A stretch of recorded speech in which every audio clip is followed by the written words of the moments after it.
first episode of Enganche. The podcast is going to be linking culture to soccer. I'm here with Ed and Cory.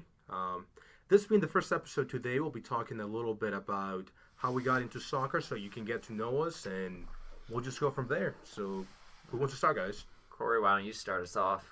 I guess you're throwing me in to the wolves here. I played throughout my youth. I'm from a pretty rural area, and I basically just played, Y ball growing up. Transitioned to club soccer, and just doing rec leagues because I went to a high school that had about 300 kids overall. So, didn't play in high school. So my career basically in soccer is club. But, I got into soccer basically around 2002 was really when it took off, 2002 World Cup. Yeah. That was something, watching the U.S. beat Portugal in that opening cup match. I always remember who was the play-by-play guy when the U.S. went up 3-0. I think he said, "Mine eyes have seen the glory." Jack Edwards. I think that's who it was. Jack Edwards. It was. Yep. Yeah. I watched in Spanish, so. No, but the only way I actually watched most of the 2002 World Cup on Univision as well. Exactly. I didn't have cable, so we didn't have ESPN. Exactly. So I watched almost the entire World Cup in Spanish, except for the games that were on ABC. Yeah, I just remember specifically waking up at 2 a.m., setting my alarm for 2 a.m. for the Mexico match in the round of 16. Oh, yeah. And just fighting through, because, I was 14, 15? I don't even know. I can't do math in my head right now. But, fighting through, trying to stay awake and watch that match. And then, obviously, the Oliver Kahn being just the best keeper in the world in the quarterfinals, or the round of 8 there. And it was that's really what drew me in. I picked an English team to support, Tottenham Hotspur, and I went through some bad times with them to finally this year have some fun. So there's still time for heartbreak, though. Yeah. There's still a lot of time left. As a Cleveland sports fan, I understand it completely. We're all familiar with it. Yeah. So that's basically my background in it, and that's how I got into it mostly. All right. So my name's Ed. In case anybody didn't get that, I grew up right outside of Cleveland, Middleburg Heights, and I loved every single sport growing up. I didn't play soccer a lot, but it was something that, I always paid attention to. I remember, MLS coming around and, being really excited for that, watching DC United back in the day. But then what really got me into it, my dad would travel a lot for work, and he'd travel abroad, so he was going to England in the 90s. So he got both my sister and myself Manchester United jerseys, so I still have, the treble-winning jersey for Manchester United. And I mean, that really got me hooked. I bought FIFA 99 and, was playing. Yeah. Andrew Cole was my favorite player growing up. I mean, he and Dwight York were just, one of the great, I think, forward pairs really ever. But for me, soccer was always something, that was different. I love all sports, but growing up here, not a lot of people were that into soccer at the time. And so it's just a way, I don't know, for me to rebel, I guess. Be a little bit different, yeah. Yeah, I mean, in terms of ways to rebel, I mean, I think that tells you how much of a nerd that I am. But then, and then I started getting into, German soccer. My mother lived in Germany, so I was always interested in that. And my dad actually, I support Hertha Berlin, but at the time, my dad was doing a lot of business. His company did with Mercedes-Benz, so he would go over to Stuttgart. Okay. So I've got a couple of Stuttgart jerseys, from a kid, and I was, into watching them with Krasimir Balakov and Zvonimir Soldo. Then, the 2002 era when they really kind of made their name with Alexander Hleb, who then later played at Barcelona and Arsenal. And Pate Borisov. Yes, he did. Yeah, that's where he started off. Yeah, exactly. Yeah. He went back actually. Yes, he did. And then Kevin Korani, and then I am of Polish descent, so I started, watching the Polish league. I support Wisła Krakow as well. But I think now, I mainly, this is also how I rebel. Everybody's into the EPL now. I don't really watch the EPL as much anymore. I watch the Bundesliga. I watch, the Polish division, and I watch all domestic soccer in the U.S., and I think that's something that a lot of, you're starting to see that culture built here where, I worked for the City Stars. I was one of the people that founded the supporters group for them. You know, we were there when we won the title in '08. Last championship we've had in Cleveland, you know, was soccer. Yeah, that's really my kind of background with the game. You know, I've played here and there, but, you know, it's always just playing, you know, in the backyard for fun, never anything competitive that much, except for my rec league now, which is, you know, very intense. What's the name of your team? What was that? What's the name of your team? Oh, we're the Sparkle Knots. I did not pick that. I didn't pick the name out. That sounds like a rec league team. Yeah, so. It is. You know, I've had an assist. At least one assist in my last 3 games. I've scored 2 goals, so I'm still waiting for Jurgen, you know, to call up. I'll keep waiting. But we'll see. Last time we played in rec league, we were the FC 20-somethings. Okay. That was that's nice. All right, so how I got into soccer. Mine was a little different because I'm from El Salvador, which is a big soccer nation in the sense that we all love soccer. Not very good at it. So I actually didn't like soccer when I was little. I was told that I was fairly tall, so I should play basketball. So I tried to get into basketball. I wasn't very good at it. And then I got to 1st and 2nd grade, and we began playing soccer in recess. We had intramurals, which intramurals over there are slightly different. It's once a year, and every grade has their team, and they participate in however many events. Okay. So for 1st grade, it was soccer. And my grandma had told me that if I ever played soccer, she would buy me cleats. So, got some boots out of it. So I got some boots out of it. Except that we were playing in the concrete basketball court. That's not good. That doesn't work as well. Yeah. You wiped out a little bit. A little bit. So we did that. Again, wasn't very good, but that sort of got me into it. Now, this was around 1994. I missed most of the 1994 World Cup because I wasn't into soccer, but that following year, I discovered Panini albums. Yeah. Yep. And it was for the 1994 one. Just everything I had left over. So I began to collect. My dad was excited I was getting into soccer. And I then started watching that. Ronaldo came to Barcelona. Barcelona was my dad's team, so I started watching that. Started following the National League. My team there is Club Deportivo FAS. And then once 1998 World Cup came around, I was just hooked into soccer. I was playing soccer every day after school. I would come home from school around 1, eat my lunch, do homework, and then play until it got dark. And just every day.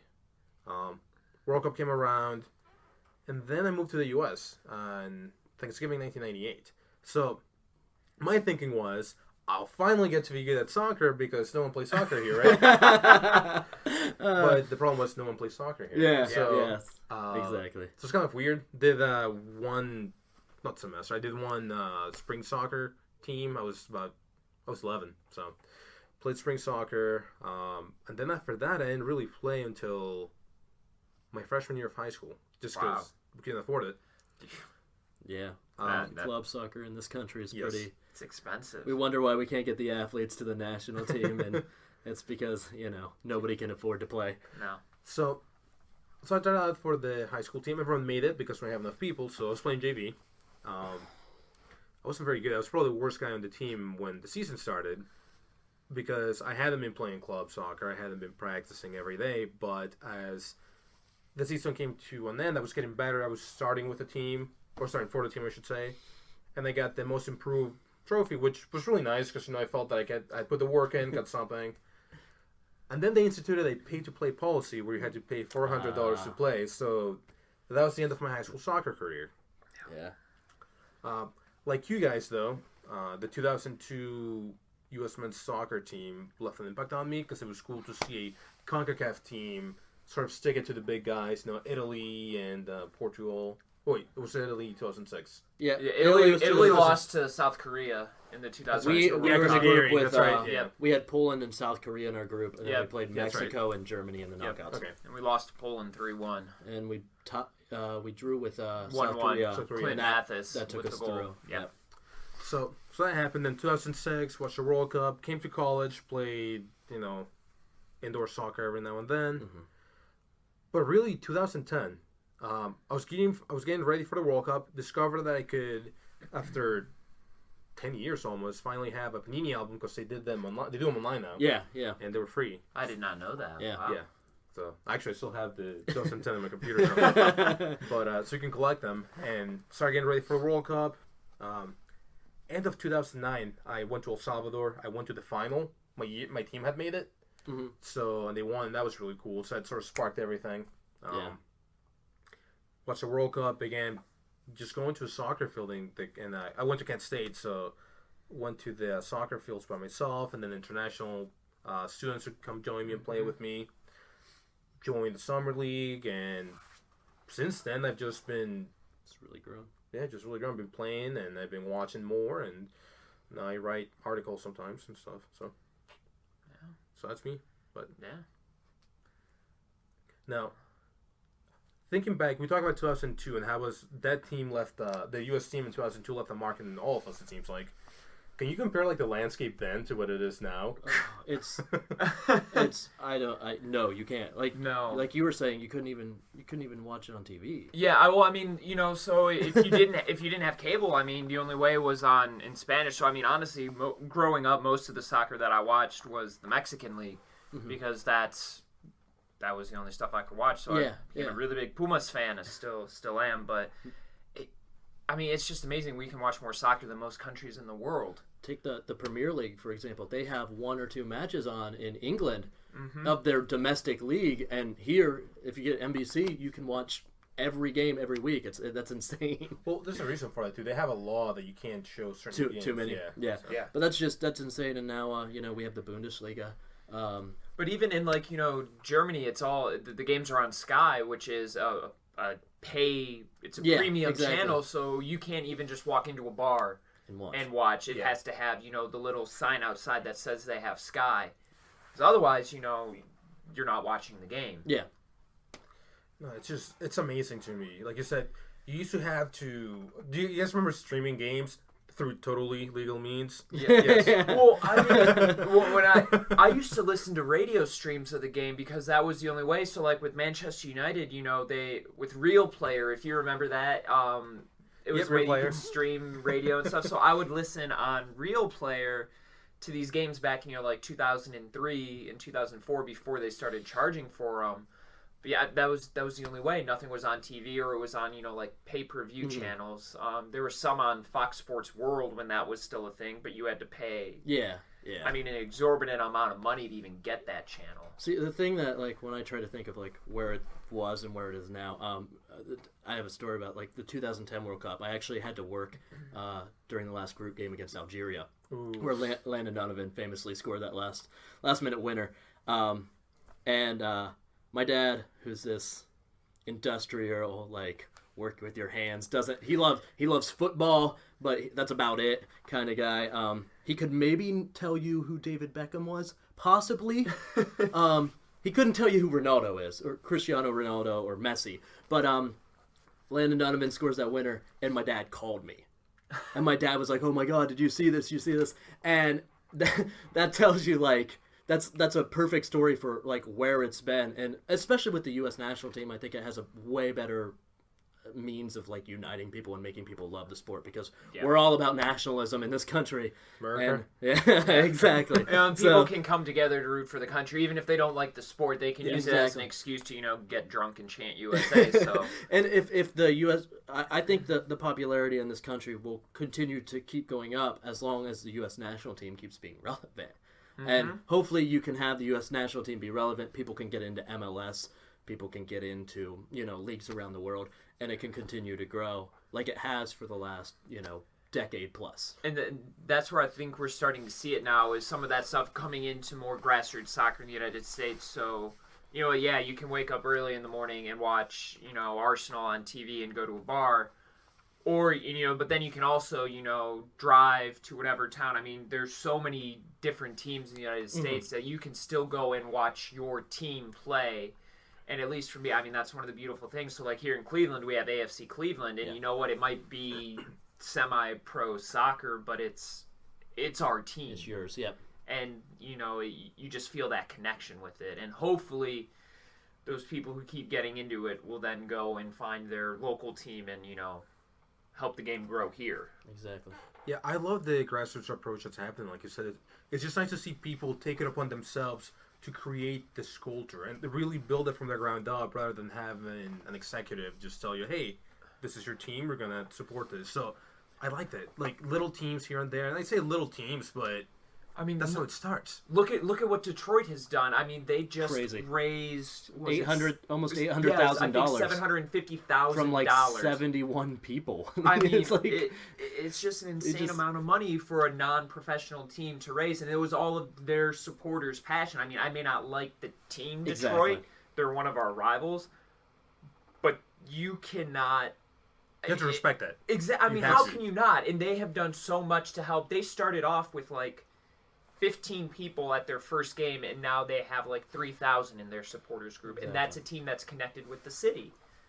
And now they're going to have a nice. I mean, they're going to have their own stadium, and it's going to be exactly to how they want it to be, you know. And that's they're the blueprint. Like you said, you don't have to like them on the field because I hate them.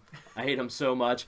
But you absolutely have to respect how they're run. With you being a Cleveland sports fan, the Browns. I'm a Browns fan. It's the same way as the Steelers. I hate them. I hate them so much. But they are the best run franchise in the NFL. If it's like, and that's the same way with like that kind of thing. You have to respect how they do things, and it's only going up for them. You know? Yeah. And so now, I mean, you want to see other cities, you know, but it's also on the teams. The teams have to make themselves relevant. Yeah. Yeah. You know, you can't just say, oh, well, you have to go and, you know, spend all this money on a team that does, you know, nothing to actually attract you. Mm-hmm. You know, they've all worked together, and I hope we see more people and more clubs do that. No, it's nice to see. It makes me happy because, again, I think back to when I came here, how hard it was to watch and play soccer, and then, like I said, it's everywhere. It makes me happy inside. It makes me happy inside. Yeah. Quick little disclaimer, just for the sake of transparency, both Cory and I do work for AFC Cleveland. So, Yes, we do. so we may be slightly biased. I am not involved with AFC Cleveland. I was one of the founders of our supporters group, but that's the extent of my involvement with AFC Cleveland. So, with that in mind, what do you think it is that attracts so many people to soccer? And not just in the U.S., but like globally. Like, what do you think it's the appeal of that game that it's so popular throughout the world? That's a hard one in my opinion. It's so subjective. To me, it's just the unity that you feel with it. You know, you can like football or baseball or something, but if I go to a baseball game, I don't feel a part of the team. I don't feel even a part of the fans really. You're just there. Whereas if you go to a soccer game, you know, if you go down to Columbus or even, you know, with the Six City Syndicate, AFC Cleveland or something, you feel like you're actually a part of something.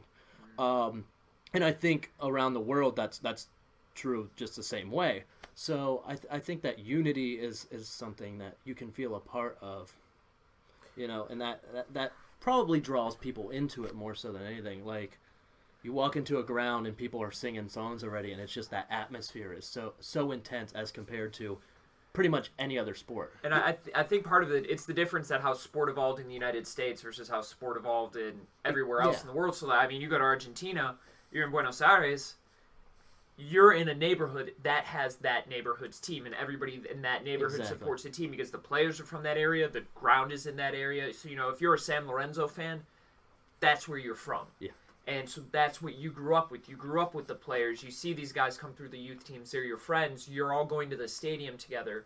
So it's almost more of a democratic game. Mm-hmm. And I think that's where, you know, in the U.S., every sport evolved much more professionally. It's a business. It's a business, and it's always been an entertainment business. Whereas in other countries, it was much more, I mean, not necessarily organic, but it's a fabric of the community. Yeah. It grew out of community. Yeah. That's what you look at European clubs, and they came from, you know, teaching associations and miners and things of that nature. Pharmaceutical companies. Yeah, exactly, 100%. So they came out of everyday life. These clubs did, and we're here. It's a little more forced. You feel like. So yeah, for sure. There's a couple. I mean, there was the Philadelphia, not the Union, Philadelphia. Bethlehem Steel. Bethlehem Steel, thank you. Steel, yep. Yeah. Well, that was where people were actually worried about that team back in the day, where FIFA was worried about, you know, the American, you know, the rise of the U.S. because they were bringing they're bringing people over from England and Yeah. Scotland to work in the steel factory. Yeah. I say that with air quotes. I'm doing them. You guys can't see them. But they were paying them way more than anybody in England would pay them. Yeah. No, it's interesting. There's a lot of American soccer history that, if you look into it, it has quite a rich tradition there. It's an incredibly Yeah. interesting history, but you don't hear about it a lot. No. Because we think, for whatever reason, a lot of, well, maybe because of the popularity now, a lot of people associate soccer's start in this country with MLS's start. Or with 94 when the U.S. Or even with the NASL back in the 70s. 70s, yeah. But Yeah. there was so much more to it even before that. Yeah. And I think nobody really recognizes that. And I hope we see more of a push for people here to recognize our rich past in the game. Mm-hmm. Which, I'll do a quick little plug in here. There's a podcast called American History, or American Soccer History. No, Soccer History USA. That's it. I'm butchering it. If you go to our other podcast link on their website, you can find it. It's run by a professor whose main interests are soccer and history. Well, sports and history. And they're short little episodes, but he goes into the background of the history of soccer in the U.S. They're very interesting. Yeah. To go back to what we're talking about, the reason why I think it's so popular is that at its core, if you strip it down from everything, it is such a simple game.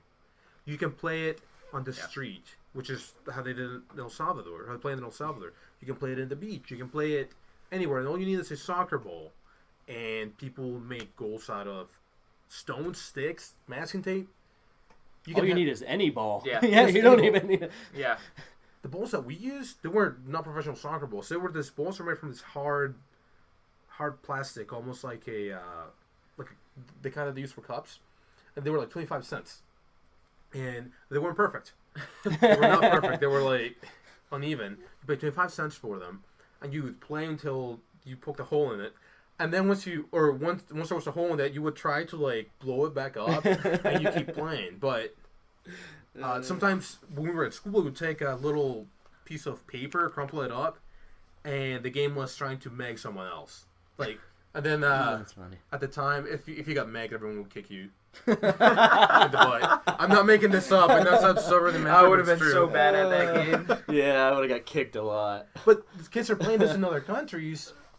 So what does that teach you? How not to get megged because you're afraid. Yeah. It's such an embarrassing thing. Yeah. Everywhere else in the world. So, but yeah, That's funny. it's simple. Yeah, for sure. I think we're going to take a little quick break and listen to one of our announcements, I guess. So, hey there, listeners. Do you like soccer? Of course you do. Otherwise, you would not be listening to our podcast. If you were paying attention in 2015, you probably know that the U.S. women's national team won the 2015 Canada World Cup. You probably also know that Portland Timbers won the MLS Cup and that Sporting Kansas City won the U.S. Open Cup. What you might not know is that all of these teams are featured in Centro Deportivo's Best of 2015 Special Edition. This issue, which is 10 by 13 and UV coated, contains photographs from some of the best players of 2015, including FIFA Ballon d'Or winner Carly Lloyd, Chicharito Hernandez, Kai Kamara, MLS Cup MVP winner Diego Valeri, and Alex Morgan. It also contains a centerfold featuring the starting 11 for the US against Japan in the 2015 World Cup final. So what are you waiting for? The issue is only $9.95 and can be found at centrodeportivo.com/buy. You can also search for it on Amazon. It's only $9.95 and contains plenty of photographs and memories that will last you a lifetime. Alright guys, we're back, and right now we talked about how we got into soccer, what attracted us to the sport, what we think the appeal of the sport is, but I think we should also talk about perhaps how we're still involved with the sport, what we've done to remain involved with the sport that we love. So, as far as my end, like I said, once I got into college, started playing soccer again, and every once in a while I'll join a summer league and play 2 sessions if I can. I write for a magazine called Centro Deportivo, so I cover the Career C beat and the U.S. Soccer men's national team. Like I said before, I work with AFC Cleveland and the NPSL. So that's why I'm still involved with it. I know I'm not going to be a professional soccer player, and I made my peace with that a long time ago. But I want to still be involved with the sport because, like you were saying before, Cory, this is an active sport, not just when you're in the stands, which, like, it's more... Other sports are passive. People will watch the game, cheer. But when you're at a soccer match, you want to be engaging. Yeah. And I feel like even as a soccer fan, at least in the U.S., you want to be doing that even when you're not at a match. You want to do something to help the sport grow. Because I think we all sort of have that chip on our shoulder that soccer's looked down upon in the United States. And we want to get rid of it.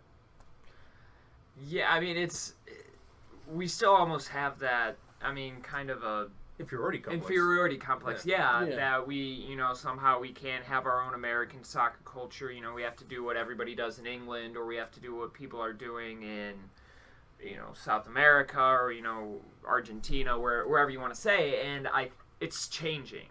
Mm-hmm. I think it's slowly changing, but I think the biggest obstacle to American soccer that we have are Americans. And it's people's own mentalities where they think we're not good enough. And instead of actually getting involved and trying to change things, they just sit around and complain. Yeah. And you want you want better coaching, and not just, kick it and chase. Okay, so then take your coaching licenses, get involved, coach your team, You want to see, local teams grow, you want to see more professional soccer teams in the country. Well, go out to, your local team and spend the money.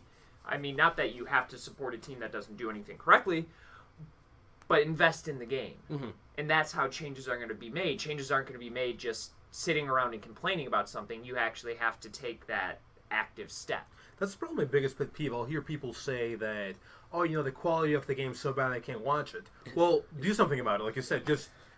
And it's also, I don't think the quality of the game is all that bad. No, it's a different style. Yeah. If you watch the Premier League, you're not going to get the same style in America, in MLS. And in the Premier League, they're not playing in weather where it's 90 degrees at kickoff with 85% humidity. They're not traveling 3,000 miles to get to the stadium. There's so many different variables that to say this league is awful. Like, obviously, the MLS isn't the Premier League. The quality isn't as good. But it's a different quality.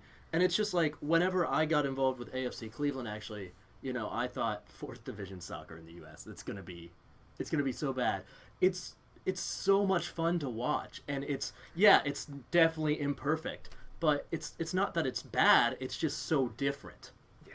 And I think people, they see Europe and they assume Europe is always better. And you have the people saying, like, oh, any league in Europe is better than Major League Soccer. And I mean, that's just so stupid to say. And you know what? Yeah, the top teams in most European leagues, like, they are going to be better. But from top to bottom, the Greek league isn't all Olympiacos and Panathinaikos. No. Those are the top teams for a reason. Other teams aren't that good. Yeah. They really aren't that good, but because people see, the top teams from England, or they see the top teams from, France, or whatever country that you want, or even the smaller countries, like, Greece, or, whatever country you want, that's not how the play is there. So just because it's Europe doesn't mean it doesn't make it better. Exactly. But we still have that mentality. Yeah, it's I think it's, like you said, it's slowly fading away, but there's still some work to be done. And that's why I like being involved with AFC Cleveland. I mean, like you said, Cory, I enjoy watching it. I feel like I'm doing something to help grow the sport. Yeah, like it's so funny is because at that club, it's, we were in Madison, we were in the playoffs last year, and we're in Madison, and where you try to be professional. Like I do the graphic design for AFC Cleveland, so I sit in the booth during the game, and we're trying to be professional, and we scored to go up, on Detroit City in the playoffs, and we jumped up, and we're all yelling and stuff. So it's just, it's different, but it doesn't make it bad. It Yep. just makes it different. And I think people don't realize that people are playing at a professional or even a semi-professional level. You can't compete with that. Like, people act like they can get on a pitch and play with them, and you're like, all right, why don't you get in a boxing ring with a boxer? What's going to happen there? I have a good story about that. When I was in law school at Ohio State, we would always go. People in my law school, like Friday afternoons, we'd go play just pickup soccer, 7v7 on one of the indoor turf fields that we had. Eric Bruner played for the Crew a few years ago. I'm not sure where he is professionally now. I mean, he's a marginal Major League Soccer professional. Yeah. You know, he made it there. Would, you know, get minutes, wasn't necessarily a starter. He was head and shoulders up. It wasn't even close. I mean, he's just megging people left and right and just burning everybody. And this is a guy who, whenever you see him on the field, like, oh yeah, he's terrible. You look at him, he's never going to even cut it in the league. Yeah. Right. And then you see what it's like against, you know, regular people. Such a huge gap. Yeah. I think that the thing that skews Americans' view of soccer is that a soccer player doesn't need to look athletic to be very good at the sport. I mean, exactly. Look at Messi, Iniesta, Xavi. These are guys that, if you saw them, you would not think they're athletic. They're not physically imposing or anything. Yeah. You're not, I mean, you don't have to be an absolute physical freak like you do in most American sports. Like, I mean, football, basketball, you have to be tall. You have to be incredibly strong. You don't have to do it. I mean, in soccer, you can be 5'2" and be a star player. Look at Shaqiri. I mean, yeah. And so I think that skews Americans' view of soccer because it's different. It's different. And the other thing, I always hear people complain about how soccer is slow, but the people that actually go to matches, they realize the fast pace. They realize how nonstop it is, and it sort of baffles them that this thing that looks so slow on the TV when they had seen it before is so different when they're watching it live. Exactly. Mm-hmm. And I love the fact that it's not so physically based. It's physically demanding for certain. I mean, this guy's running 7 kilometers. I can't do it anymore. I mean, when I just in the 30-minute halves I play in my rec league, I'm running about 4 miles a game. I played right back when I played, and by halftime I would not run forward anymore. Yeah. I'm staying back and defending. Yeah. So. I was a defender too, and whenever I put in midfielder, I hated it. Yeah, I don't want to move that much. See, much. I'm too out of shape to do it now. Like, if we're going back into like what we're at in the game now, I don't play anymore because I injured my knee in high school, and so it's a little it never got fixed properly, and I actually got injured golfing of all things too. Just wanted to throw that out there to the public. I dislocated my knee golfing, so I don't really play anymore, but. It's you just try to stay involved as much as possible. Right now, I am one of the founders of the Cleveland Spurs, the official Tottenham supporters group here in Cleveland. Yeah. Carlos is an Arsenal fan. Almost every weekend I get up to our local bar up here, the Old Angle in Ohio City, and that leads to what we said earlier about the unity that soccer brings. I was just a guy sitting on my couch. I wasn't super into it. And then you meet like-minded fans, and it makes it so much better. And that's why going to games is so good, as you would know with the Sixth City and everything. Other than that, I am involved in, as Carlos said, AFC Cleveland. I do the graphic design. I'm going to be doing a little bit of design for the MPSL this year, and that. So I got a lot on my plate this year. Yeah. So that's pretty much my involvement in the game. I'll go for mine. So I did work for. I was one of the founding people for the Cleveland City Stars, who were a professional team from 2007 to last year was in 2009. I worked for them during the 2009 season. That was just, I mean, we were bad, and we went bankrupt at the end of the year, so it wasn't the best season. Did they take a step up that year? Yeah, they moved up. They moved up to USL 1. And it hurt them a lot, didn't it? Well, because USL, they needed some team to move up, and we were the champions, right? We were the champions, and we were probably one of the best-run USL 2 teams that there was. We just didn't have the money. We just didn't have the travel was a lot more insane, wasn't it? Oh, God. I mean, we were going from a bus league to having to fly to Vancouver and Puerto Rico. Yeah. You're not busing to Charleston. You're not busing to Harrisburg. You know, That's another Yeah. a topic for another day. But that's Yeah.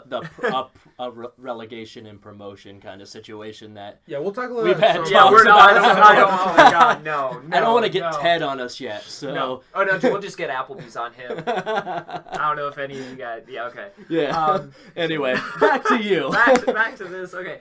So I I worked for there. Then I went to law school after that, and now I work in college athletics. I make sure we follow all the NCAA compliance rules.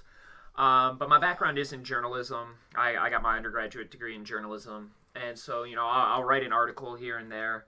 I actually just wrote one about a month and a half ago that was up on Right Bank Warsaw about Peter Novak. He was fired from the Philadelphia Union for essentially beating his players and making them run like 12 kilometers in like 90-degree weather with no water.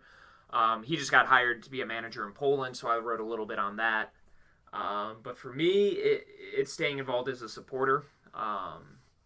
I researched for Football Manager. I did that a few years ago, and I think I'm going to be getting back into that as well. I've been obsessed with that game for about 17 years now. I wasn't very good when I started playing it. I'd like to think I'm fairly good now. But yeah, it's mostly as a supporter, making sure we have fun with Six City Syndicate. We don't take ourselves too seriously. I think there are a lot of supporters groups I think in the United States that are really hardcore and they want to act like they're really tough. We just don't care. Just have fun. We just want to have fun. Yeah. We're going there. We want to watch soccer. We'll have our flags. We set off our smoke bombs when we score. I know the last game, this was fun. You guys may not know this. When we played Lansing last year, it's the last home game of the season, and we were just decided to get rid of all of our smoke bombs. We didn't feel like we having heard them. about that. And then, we were setting 3 or 4 off at a time when we scored a goal, and then we ended up winning 5-1. 5-0. 5-0. Yeah, whatever it is. We scored 5 goals. And we just could not keep up. I mean, the smoke was taking over the field. Yeah, it was. Because we just scored all these goals in rapid succession, and I almost started a fire at one game last year. On purpose? What? On purpose? No. No. So we would usually burn this mother down. We'd drop our smoke bombs into our paint cans. And so I had a really, really old smoke bomb that I didn't realize. So we lit it and I dropped it in there and I tried to move the paint can. And there was apparently some old debris just left over from another smoke bomb. And this was a bad smoke bomb. So it kind of caught on fire. And there was a small fire that was in there. Well, we didn't know about that. Well, I mean, it barely made it out of the can. There wasn't much smoke. It was just So you have AFC Cleveland fans? Or AFC Cleveland players? Your fans are willing to set themselves on fire for you. Oh, God. Well, I mean, man, half of our team last year were my student athletes. Yeah, for sure. We had a lot from CSU last year. Yeah, we did. Yeah. But, which I guess brings us to our next point. While we're doing this, at least for me, what I've noticed is that there's a lot of podcasts out there that talk about the matches. They preview matches, they review matches, they analyze them, and I enjoy listening to them. But there's not anything really that deals with the cultural aspect of soccer. Yeah. There's sort of a gap, maybe not so much in the literature, but at least in the podcast world, that doesn't address the historical, the societal, and the cultural aspects of soccer. So that's sort of why I wanted to get the podcast going, and thank you guys for willing to do it with me. Yeah, for sure. So it's definitely an idea that I think there's a lot to talk about. I think it's a lot of conversations that are not being had that could be had, and if we can get someone to start talking about them, then hopefully that spreads. So that's for sure. That's my take on it. I think, that's one of the things that I've always been interested with soccer is, reading more about culture and not necessarily, the hard, the facts of every single game, but, going a bigger picture and looking, why do things happen like this? Or, why is St. Pauli the anarchist team in Germany? Things like that. And I don't think there really is at least not to my knowledge, there aren't really podcasts that look at it, especially American podcasts that will focus, on American soccer culture and the game here. Mm-hmm. Yep. I agree, guys. Yeah. So again, the rest of the episodes are going to be a little different. We'll actually have a more set topics where we'll be doing research and analyzing them. We'll have a couple guests on the podcast that are experts on the field, because we realize we're not going to be experts at every single topic that we talk about. And that's all I really have. Is there anything you guys want to say? But we would like to hear from yes. the people that are listening. We want to hear how you got into the game as well. So you can comment on the website. You can respond to us on Twitter. Either our personal accounts or the account for the podcast. Yeah. But we want to hear from you. We want to hear what drew you into the game. How you got involved, and we want to hear your stories. Yeah. Yeah. So send us an email at enganchepodcast@gmail.com, or send us a DM. You can slide into our DMs at Enganche Podcast. So, and that's all for today. Yeah. Thank you guys for listening. Bye.